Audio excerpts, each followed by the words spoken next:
Hey there, it's Andy. It's Wednesday morning. Well, I'm recording this on a Saturday, as we've already talked, but as I continue my gallivanting across places that speak to identity, I'm gonna come to you with a place you probably figured was gonna come.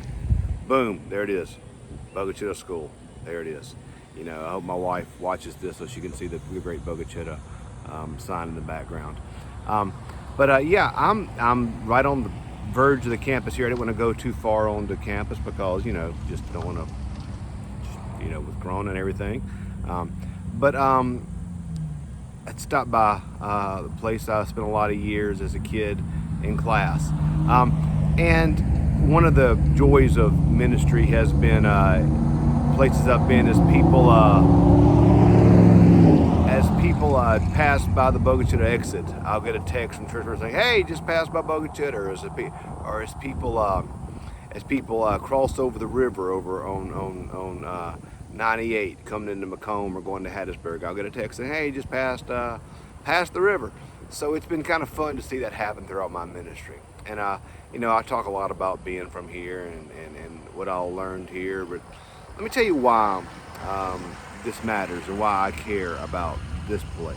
And this goes back to things we talk about that identify us and that give us purpose. For me, it's community. For me, it's the people that are on. I don't want to say on your side because that sounds like people are only gonna do what you want them to do. Or only gonna blindly support you or blindly follow you. To me, it's about community, and community matters in this way. It's not just people who you know support you or are there for you, but it's people who make you better. It's people who will call you out sometimes. It's people who will correct you.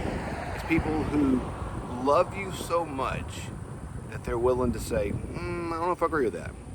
People who love you so much that are willing to challenge you or to push you or to encourage you because they see potential in you.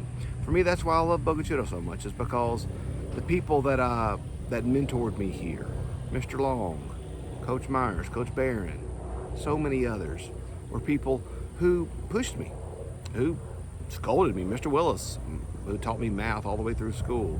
There were a lot of times when I got in trouble in his class for talking. I know that shocks you that I would talk in his class, or for not doing my homework right, or for not doing it the way it ought to be done. And I'd get in trouble or I'd get punished. But he did it because he believed in me, because he saw something in me, because he knew what I could be or what I could become. And so I'm thankful to come from a place like this where people did believe in me, where people did push me, where people did challenge me, where people did, they also loved me. They encouraged me. They saw potential in me, and they helped me to become the person that I am now today. In our life, we need community, and this is one of the challenges of Corona, is that it has, in many ways, separated us and not allowed us to really be in our communities like we'd like to be. But in our life, we need people around us who are going to help us to be who God has made us to be, who God has given us the potential to be. But we'll never be the people that God has called us to be apart from the people around us that make us better. John Wesley, the founder of the Methodist movement, talked a lot about community. He talked a lot about accountability. He talked a lot about groups. And one of the things he said was that the Bible does not speak of solitary religion. That as Christians, we're called to walk the path together. We're called to walk the path supporting each other, encouraging each other, being there for each other.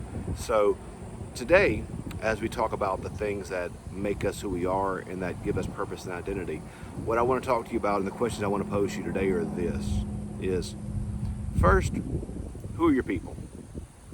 Who are your people in your life who support you? And you really want it, in many ways, it needs to be family, without a doubt. Family's got it. My wife, my kids, they're there for me.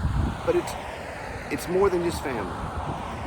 It's more than just family. You need a group of people in your life who are there for you, who challenge you, who support you, who push you, who the Bible says as iron sharpens iron, so does one sharpen another.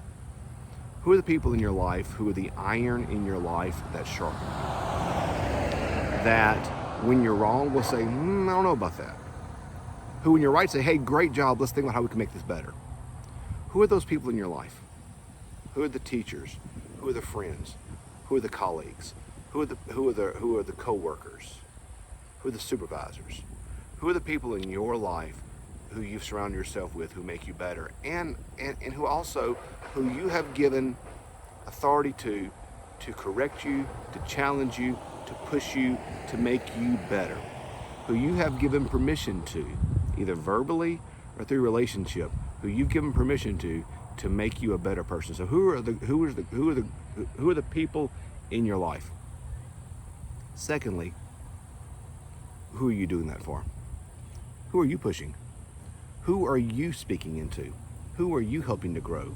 Who are you helping to become a better person? Because in our life, we need both. We need to have people pouring into us, making us better. But if all we do in our life is only receive and never speak into, if all we do in our life is only be poured into but never give back, then we're never going to grow. So one of the reasons why I try my best in my life to pour into others through things like technology like this, but also through relationships. One of the reasons why I try to do this is because I've had so many people here at this place and in the churches I've served and the places I've been who have poured into me that I feel like I have an obligation. I have a duty to pour into others, to help them. As individuals have helped me to grow and to be faithful, I want to in my life pour into others to help them grow and for them to be faithful. So today, the two questions I want to ask you are, who are your people? Who are the people in your life who pour into you, who you've given permission to,